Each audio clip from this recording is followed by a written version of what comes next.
Hello friends, welcome back to the MKS English classes once again my dear friends and my dear students। आज हम लोग पढ़ेंगे common errors. तो common errors के अंतर्गत हम लोग होते हैं क्या कि छोटा छोटा सा सेंटेंस में गलती कर देते हैं, तो उसी को शुद्ध करना है, उसे ही करेक्ट करना है। तो कॉमन एरर्स के अंतर्गत हम लोग रूल्स जानेंगे कि कहाँ पर गलती छुपा रहता है और कहाँ गलती होता है, उसको जानेंगे और वाक्यों को सही से लिखने की कोशिश करेंगे और लिखेंगे।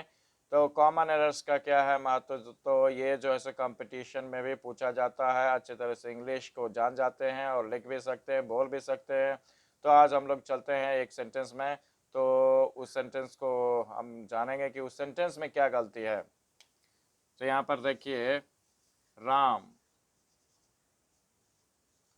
Place good.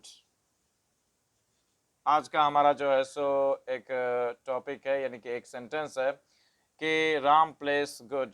तो इसमें गलती क्या है ये खोजना। सबको लगेगा कि वाक्य शुद्ध है, यानी कि शुद्ध है और सबको लगता भी है। तो इसमें देखना है और जाना कि गलतियां, यानी कि गलती किधर है, इस सेंटेंस में गलती कहाँ है, उसको जाना है हमारे फ्रेंड्स। तो देखते हैं, राम प्लेस गुड, यानी कि टेंस अगर देखते हैं तो ये जो है सो प्रेजेंट इंडेफिनिट टेंस है, क्योंकि जानते हैं कि क्रिया का पांचवा रूप यानी कि प्रेजेंट टेंस का जो है सो सिंगुलर रूप लगा हुआ है, यानी कि थर्ड पर्सन राम है और क्रिया जो है सो प्लेस है। तो ये लगा हुआ है, तो इसमें होता क्या है कि जाना है कि फिर गलती है क्या है। तो प्रेजेंट इंडेफिनिट के अनुसार तो ये टेंस अगर देखते हैं तो टेंस तो सही है, प्रेजेंट इंडेफिनिट का ही टेंस है। लेकिन यहाँ पर क्या है कि देखेंगे तो ये गुड, गलती तो यहाँ गुड शायद है, पहले सबसे पहले तो शायद में लेके चलना है। अब देखिए कि यहाँ पर है क्या कि ये गुड जो है सो एडजेक्टिव होता है माय डियर फ्रेंड्स। गुड जो होता है सो एडजेक्टिव, यानी कि हिंदी इसका होता है अच्छा।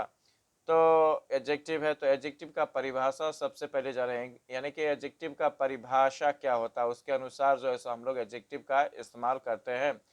तो एडजेक्टिव का परिभाषा यही है कि जो शब्द संज्ञा या सर्वनाम, यानी कि नाउन या प्रोनाउन का विशेषता बतलाता है, उसे ही हम क्या कहते हैं, एडजेक्टिव कहते हैं। तो यहाँ पर देखिए क्या है कि क्रिया के बाद है, तो क्रिया के बाद जो है सो है, तो यहाँ पर क्रिया का विशेषता ये बतला नहीं सकता है। तो इसलिए यहाँ पर लगता है शायद कि गुड जो है सो गलत है, यानी शायद क्या कि सही में ही गलत है, क्योंकि जो एडजेक्टिव के परिभाषा के अनुसार जो है सो गलत है। तो हमें करना क्या है हमारे फ्रेंड्स की लगाना है। तो इंग्लिश में एक और शब्द है जिसका हिंदी यानी कि इंग्लिश जो होता है वेल, वेल का मतलब होता है अच्छा। तो वेल जो है सो एडवर्ब है। तो सबसे पहले हमें जाना है कि एडवर्ब की परिभाषा क्या होती है, यानी कि जो शब्द क्रिया, क्रिया विशेषण और एडजेक्टिव, यानी कि विशेषण की विशेषता बतलाता है, उसे ही हम क्या कहते हैं, एडवर्ब कहते हैं।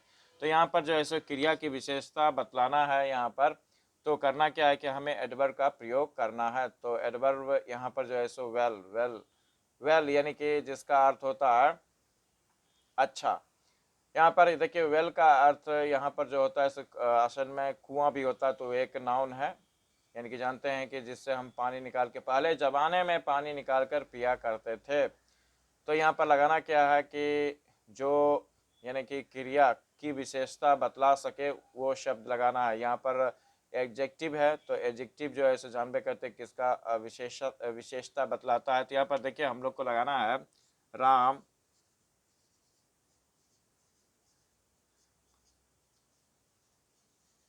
प्लेस वेल, यानी कि राम प्लेस वेल, ये शुद्ध वाक्य है, क्योंकि यहाँ पर वेल जो है सो एडवर्ब है, क्योंकि एडवर्ब ही जो है ऐसा शब्द जो क्रिया की विशेषता को बतला सकता है और बतलाता भी है। तो इसलिए हम कह सकते हैं यहाँ पर जो है आपको गुड नहीं देना है, वेल देना है, क्योंकि वेल जो है सो एडवर्ब है और एडवर्ब ही जो है सो क्रिया की विशेषता बतला सकता है और बतलाता भी है। तो इस तरह से my dear friends, my dear students, यहाँ पर गलती जो था सो आप गुड नहीं लगा सकते, आप लगाएंगे वेल, एडवर्ब का प्रयोग करेंगे। तो इसी तरह से मैं आप लोगों के लिए फिर अगला वाक्य लेकर आऊँगा। जाना चाहता हूँ, जाने से पहले मैं आप लोगों को एक रिक्वेस्ट करना चाहता हूँ, my dear friends, please subscribe my channel and press the bell icon so that you can get the notification of the next video at the right time. Till then, bye bye, see you, have a nice day, And my dear friends, moreover, thank you.